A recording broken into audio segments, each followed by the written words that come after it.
Hi అండి, నమస్తే. నేను మీ భార్గవి. వెల్కమ్ బ్యాక్ టు అమ్మ చేతి వంట. ఈరోజు వీడియోలో ఒక టేస్టీ ప్రసాదం రెసిపీని చూపించబోతున్నానండి. పులిహార అంటే ఎవరికి ఇష్టం ఉండదు చెప్పండి? అందరూ చాలా ఇష్టంగా తింటారు కదా. అయితే పులిహారని రెగ్యులర్గా కాకుండా ఇలా కొంచెం డిఫరెంట్గా ట్రై చేసి చూడండి, చాలా టేస్టీగా ఉంటుంది. దీన్నే మనం ప్రసాదం పులిహార అని కూడా అనొచ్చు. గుళ్ళో ప్రసాదం కింద పెడుతూ ఉంటారు కదా, అలా ఉంటుందన్నమాట. చాలా టేస్టీగా ఉంటుంది, తప్పకుండా ట్రై చేయండి. మరి ఈ ప్రసాదం పులిహారని ఎలా తయారు చేసుకోవాలో చూసేద్దాం రండి. ఫస్ట్ దీనికి రైస్ని ఉడకబెట్టుకుందామండి. కుక్కర్లో అయితే మనకి రైస్ త్వరగా ఉడికిపోతుంది కాబట్టి నేను కుక్కర్లో ప్రిపేర్ చేస్తున్నాను. ఇక్కడ 1 గ్లాస్ రైస్ తీసుకుంటున్నానండి. 1 గ్లాస్ అంటే 1/2 కేజీ బియ్యం అనమాట. రైస్ వేసేసిన తర్వాత ఒకసారి వాష్ చేసేసుకుని మనం ఏ గ్లాస్తో అయితే కొలుచుకున్నామో ఆ గ్లాస్తో 2 గ్లాసుల నీళ్లు పోసుకోవాలి. కుక్కర్లో కాబట్టి మీరు డైరెక్ట్గా గిన్నె మీద ఉడికిస్తే ఇంకొంచెం నీళ్లు ఎక్కువే పడతాయండి.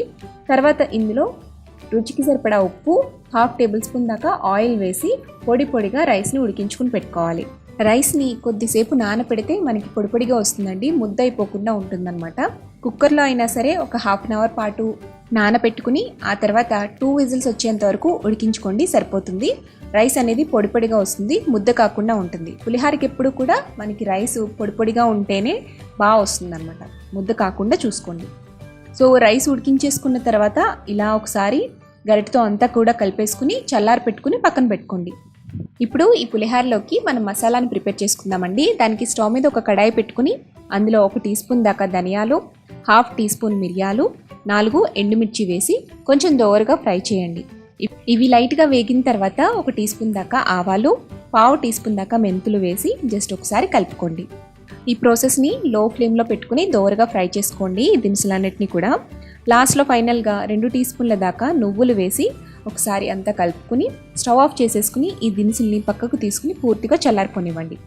ఇవి కంప్లీట్గా చల్లారిన తర్వాత మిక్సీ జార్లోకి ట్రాన్స్ఫర్ చేసుకుని వీలైనంత మెత్తగా పౌడర్లా ప్రిపేర్ చేసుకుని పెట్టుకోండి. పులిహారలోకి టేస్టీ గుమగుమలాడే మసాలా రెడీ అయిపోయిందండి. దీన్ని ఒక ప్లేట్లోకి తీసేసుకుందాము. ఇప్పుడు అదే మిక్సీ జార్లో నానపెట్టుకున్న 30 నుంచి 40 గ్రాముల చింతపండును వేసుకోండి. పాత చింతపండు అయితే 30 గ్రామ్స్ సరిపోతుంది, కొత్త చింతపండు అయితే 40 గ్రాముల దాకా వేసుకోవాలి 1/2 కేజీ రైస్కి. సో చింతపండు వేసేసిన తర్వాత ఫైన్ పేస్ట్ లాగా గ్రైండ్ చేసుకోండి. ఇలా చింతపండుని మెత్తగా గ్రైండ్ చేసుకోవచ్చు, లేదంటే మీరు బాగా పిసికి చిక్కటి చింతపండు గుజ్జుని సపరేట్గా తీసుకోవాలి. చింతపండు గుజ్జు మాత్రం మీకు చిక్కగానే ఉండాలండి, పల్చగా ఉండకుండా చూసుకోండి. ఇప్పుడు స్టవ్ మీద కడాయి పెట్టుకుని అందులో 2 టేబుల్ స్పూన్స్ దాకా ఆయిల్ వేసుకోండి. ఆయిల్ హీట్ అయిన తర్వాత 4 పచ్చిమిర్చిని సన్నగా చీల్చుకుని వేసుకోండి. పచ్చిమిర్చి కొంచెం వేగనిచ్చిన తర్వాత ఇందులోకి మనం గ్రైండ్ చేసి పెట్టుకున్న చింతపండు గుజ్జుని వేసేసుకోవాలి. నెక్స్ట్ ఇందులోనే కొద్దిగా కరివేపాకు, 1/2 టీ స్పూన్ దాకా పసుపు, రుచికి సరిపడా ఉప్పు వేసేసి మంటని లో టు మీడియం ఫ్లేమ్లో ఈ చింతపండు గుజ్జుని కొంచెం దగ్గరికి అయ్యేంత వరకు ఉడికించుకోవాలి. చింతపండు గుజ్జు కొంచెం ఉడికి దగ్గరికి అయిన తర్వాత ఇందులోకి తురుము పెట్టుకున్న 1/2 టేబుల్ స్పూన్ దాకా బెల్లాన్ని వేసుకుని బెల్లమంతా కరిగేంత వరకు లో ఫ్లేమ్లో ఉంచుకుని కరగపెట్టుకోండి.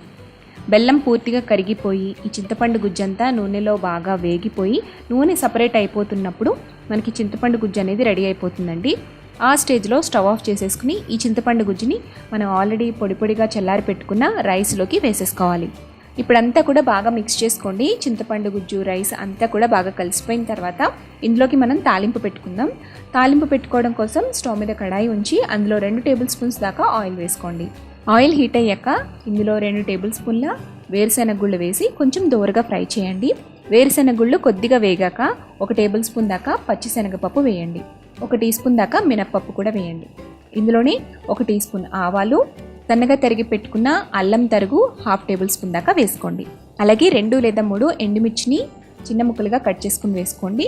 అండ్ కొద్దిగా కరివేపాకు వేసి ఈ తాలింపుని బాగా ఫ్రై చేయండి. తాలింపు వేగిన తర్వాత స్టవ్ ఆఫ్ చేసేసుకుని ఇందులోకి 1/2 టీ స్పూన్ దాకా ఇంగువని యాడ్ చేసుకోండి. ఇంగువని వేసి ఒకసారి కలిపేసుకుని ఈ తాలింపుని మనం కలిపి పెట్టుకున్న చింతపండు రైస్లోకి వేసేసుకోవాలి. తర్వాత మనం ప్రిపేర్ చేసి పెట్టుకున్న మసాలా పొడిని కూడా వేసేసి మొత్తం అంతా కూడా బాగా కలిసే విధంగా కలిపేసుకోండి. ఇలా అంతా బాగా కలిపేసుకున్న తర్వాత దీన్ని పక్కన ఒక అరగంట పాటు వదిలేసేయండి. ఈ పులుపు, మసాలా, కారం అంతా కూడా బాగా పడుతుందన్నమాట. ఆ తర్వాత సర్వ్ చేసుకోండి. లేదు మీరు ప్రసాదంగా నైవేద్యంగా పెట్టాలి అంటే ఈ ప్రసాదాన్ని గుళ్ళో పంచిపెట్టుకోవచ్చు, లేదా అమ్మవారికి నైవేద్యంగా కూడా పెట్టుకోవచ్చు. చాలా అంటే చాలా టేస్టీగా ఉంటుందండి. మన ఛానల్లో ఇంకొక ప్రసాదం పులిహార రెసిపీ ఉందండి. అదొక స్టైల్, ఇదొక స్టైల్ అండి. టేస్ట్లో కొంచెం డిఫరెన్స్ అనేది ఉంటుంది. ఇంకా మన ఛానల్లో ఉన్న ప్రసాదం రెసిపీస్ లింక్స్ అన్నీ కూడా డిస్క్రిప్షన్ బాక్స్లో ఇస్తాను. వీలున్నప్పుడు ఒకసారి చెక్ చేయండి. మీరు ఈ పండగకి తప్పకుండా ట్రై చేయండి. ట్రై చేసి మీకు ఎలా వచ్చిందో నాకు కామెంట్ చేయడం మర్చిపోవద్దు. అలాగే ఈ వీడియో కనుక నచ్చినట్లయితే లైక్ చేసి మీ ఫ్రెండ్స్తో రిలేటివ్స్తో షేర్ చేయండి.